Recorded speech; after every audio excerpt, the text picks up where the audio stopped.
In the light of the legal position stated herein above, it is very clear that no tax on the sale or purchase of goods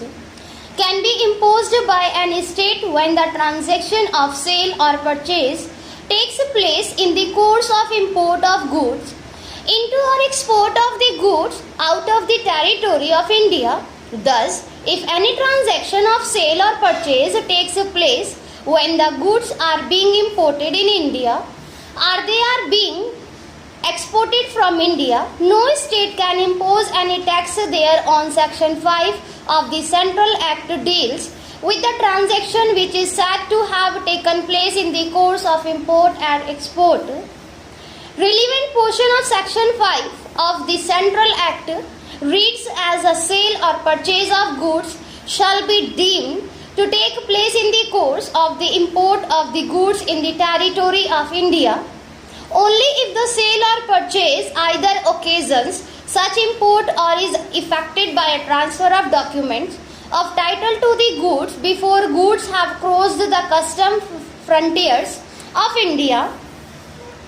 Upon perusal of the aforestated provision of Section 5 of the Central Act, it is clear that a sale or purchase of goods shall be deemed to take place in the course of import of the goods into the territory of India only if sales or purchase takes place before the goods have crossed the customs frontiers of India. Looking to the aforestated legal position, it cannot be disputed that the goods sold at the duty-free shops owned by the appellant would be said to have been sold before the goods crossed the custom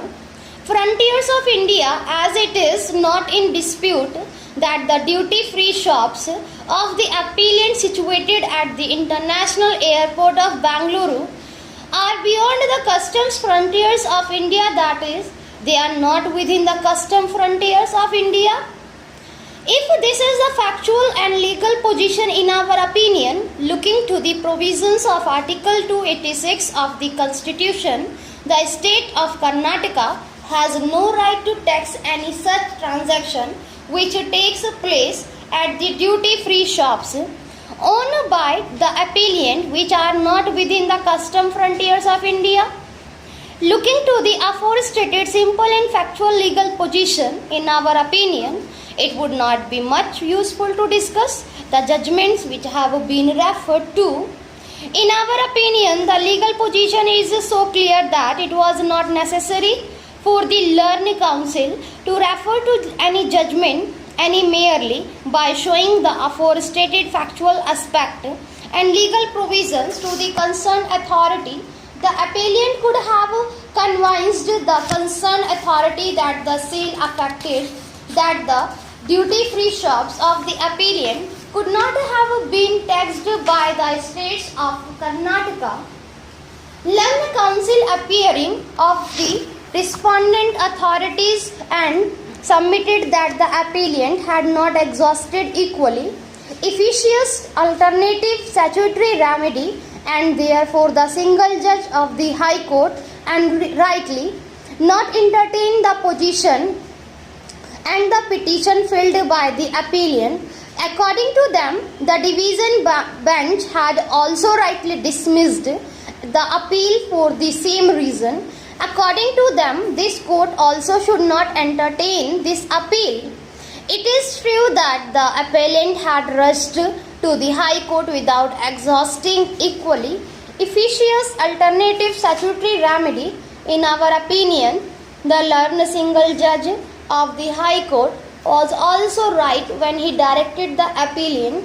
to move the statutory appellate authority in moral circumstances. Even we would have expressed the same opinion, but looking to the fact that the special leave petition has already been admitted and the matter pertains to the assessment year 2004 to 2005,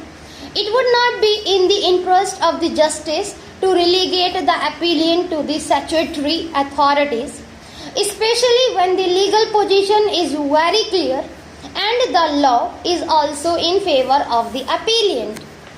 The learned counsel appearing for the respondent had submitted that the sale would not be taxed under the Act only if it occasions in the course of import, but the transactions of the sale which are subject to matter of this litigation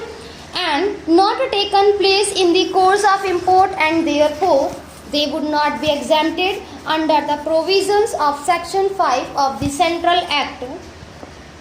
In our opinion, the aforestated submission cannot be sustained. They again submitted that in the course of import means the transaction ought to have taken place beyond the territories of India and not within the geographical territory of India. We do not agree with the said submission when my transaction takes place outside the customs frontiers of India. The transaction would be said to have taken place outside India, though the transaction might take place within India, but technically looking to the provisions of section 2 of the Customs Act and Article 286 of the Constitution, the said transaction would be said to have taken place outside India, the goods that are imported into the territory of India.